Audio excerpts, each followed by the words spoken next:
Basically, the fact is that we don't have enough, really, enough people educated enough to know what is really service is. But before this, we have to let the teachers, Right. the professors Right. in the universities, the teachers in the schools, Have this kind of awareness. Right. Yeah, they have to have. well educated to deliver the message on the proper way. Okay. Otherwise, how I don't know and deliver empty idea. At this point, I think we would like some audience input, so I think we have a phone call. Hello?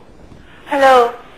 I'm glad that the campaign to promote the tourism in Egypt is not that likely to your guests, but I am really astonished that they do nothing about it, because this is the worst campaign ever any country did it to a tourist. I mean, for God's sake, this happened in every country, in Balash, Italy, in India, in Malaysia, and I never see a Malaysian or Indian insulting the citizen, telling him that... You see it as an insult, so how No, you see it is you see it as an insult to the Egyptian people. No, Basil, this is an insult to the Egyptian citizen, telling him that you are ill-mannered and ill-raised, and we are going to raise you. And by the way, in the end of any advertisement, the tourist said, this is a bad country, I will not go. Yani, hatta this is really a bad message. This is stupid.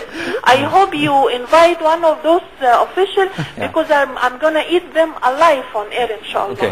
But a question, Basil, I wonder how Tunisia, I think they reached the 8 million or 10 million or so. Yani. I don't remember the... You mean compared to the size of Tunisia?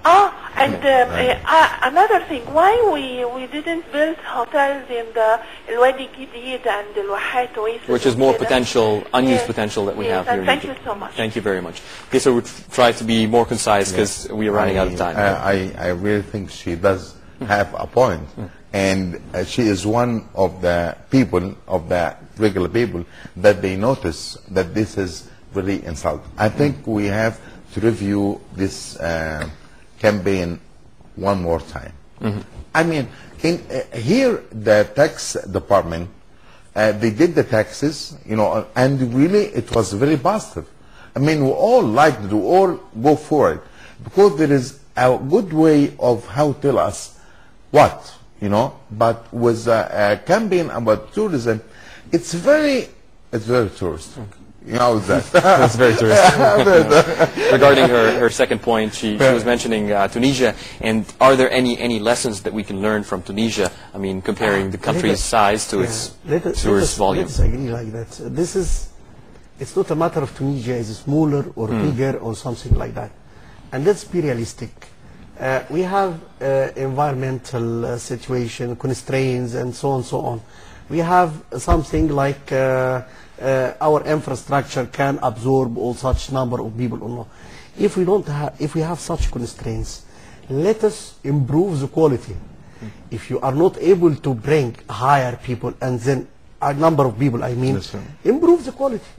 And the ends of tourism just to get hard currency, just to get to help and to support the national economy.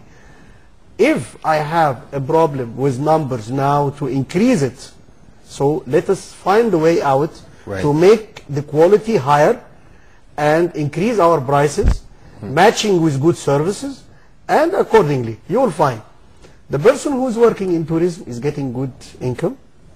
You will find the people who are related to the cycle of tourism getting high interest, and so on and so on. As I told you before, the multiplier effect will get the ends of the targets. The government supported, the president supported the tourism.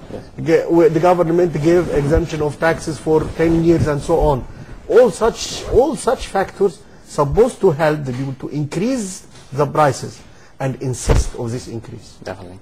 Now, there's another point I want to move on to, which is something I want to know. Of course, the latest hostage situation that was resolved finally, but of course it's too early to know the repercussions. I guess it's too early to know the repercussions right now, but of course both of you are experts in the tourism field, and I would like your take, your feedback on this situation? Do you think it would affect tourism in the coming year? I really don't think. This happened and it's gone. It's finished. It's never going to have an effect on the tourism business.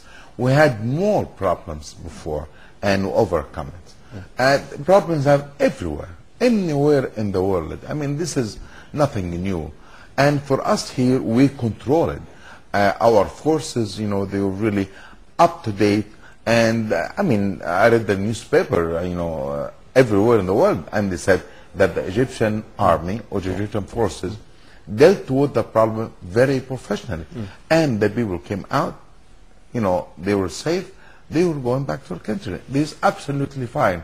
It's not going to have effect on the tourism.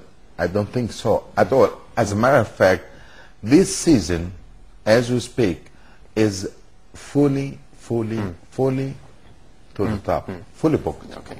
And we really appreciated what we have done and the role we played in protecting the interest of the Egyptian, The problem usually when you are tackling these matters, crises are happening everywhere. Just how to handle the crisis, how to manage it. So all over the world, for example, if we'll take Turkey, like for example, codes and so on, but the tourism doesn't affect. Why? Because they are managing the crisis in a very good way. Yeah, and that's it. So I believe that this event, this hostage which happened, this is related to a very specific segment of business. Right. And at the same time, it doesn't relate it to such big problems. Okay, I think, I mean, it has happened in the past that similar situations have happened and not really affected the tourism sector. But there is another point, another situation that I think would affect the tourism sector, but of course, I mean, your expert opinion is highly appreciated. The situation of the economy, the world economy, the financial crisis. Do you think that tourists, I mean, wherever they are, Eurozone, US, Asian, do you think they are going to cut back on their holiday money? If they're planning any holidays anywhere, they're going to cut back on that money in order to, I mean, compensate for what's happening in their countries. Do you think this is going to affect us? I think it's very obvious. This economic problem that the world have right now, I'm not talking about Egypt, the rest of the world has it. It will affect the daily life of each person. You know, everybody have to watch what they spend, what they have, what they do, what. So it is going to affect the number of tourists or the number of people thinking of traveling because they have to watch for daily life needs. Actually, there are two opinions in this matter. One opinion say that, of course, it will affect. Another opinion, it says it will affect globally, but not to Egypt. Why? Because now, if we consider our destination is one of the cheapest destination all over the world. So if you decide, by all means, all people will decide, or majority of the people will decide to travel. But before he was traveling to, it depends Spain on, and so on. more So this expensive is now, destinations. most of them will think on the cheap destination. Alternative, So of course. this is the opinion which we can expect in Egypt. But the upmarket, like the incentive and the conference, we already started to witness cancellation due to the problems in the companies itself. Because this segment of business is related to the company. And these companies, if they have stocks, or if they have financial situation related to the banks and so on, they decided not to go abroad this year. So this is one. You're talking about travel companies abroad. Travel company concerning the incentive segments and conferences. Fine. Right. And to add to what you say, you know, I think that this season, honestly, everything will go fine. Things will go really fine because people really prepaid for the trips. They already planned their trips. I'm talking about Egypt for this year. So this year or this season, I think we're going to do really fine. But the problem in 1 year, what's going to happen to the world? Nobody knows. I mean, how people... But even this year, we cannot predict. But this is just... And this was bringing me actually to my next point. We What's your cannot predict. outlook? We cannot predict very optimistic. We are very cautious with the situation.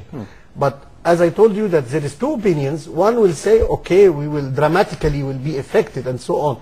And another opinion says, no, we are one of the cheapest. That's why it will increase. Because if you look to at the layers of the travelers, you will find that some of the top will, let us say, elbowing the people who are in the middle class, and so on. Unfortunately, the time flew by so fast, and I didn't expect to have such a huge volume of information coming in. But definitely, we should have another time, another episode very soon, inshallah.